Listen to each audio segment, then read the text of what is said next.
In today's video, I am going to teach you how to build a database for company updates.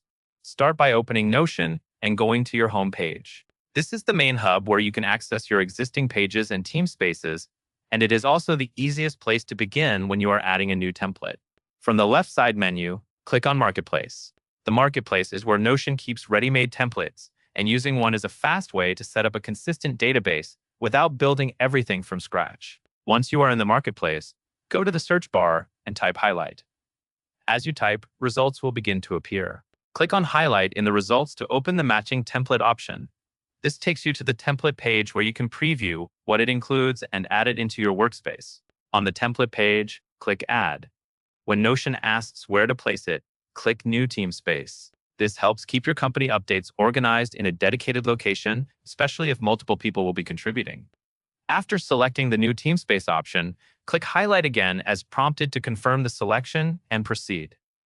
Next, click on Company Updates. This opens the template you just added. You will see the Company Updates area appear in your workspace, and from there you can begin working inside the system the template provides. Inside the Company Updates space, click Company Updates again to enter the main database view. Then click Dashboard. The dashboard is typically the home base for viewing and managing updates at a glance, so it is a good place to start when you are creating your first entry. Now, click on Update Title.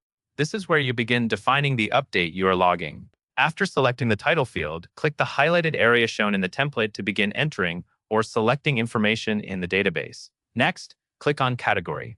Categories help you sort and filter updates later, so take a moment to choose the option that best fits the type of announcement you are posting. Continue clicking the highlighted areas as shown to confirm your selections and move through the template fields in order. Finally, click Recent. This view helps you see the newest updates first, which is useful for staying current and making sure the latest information is easy to find. That covers everything you need to know.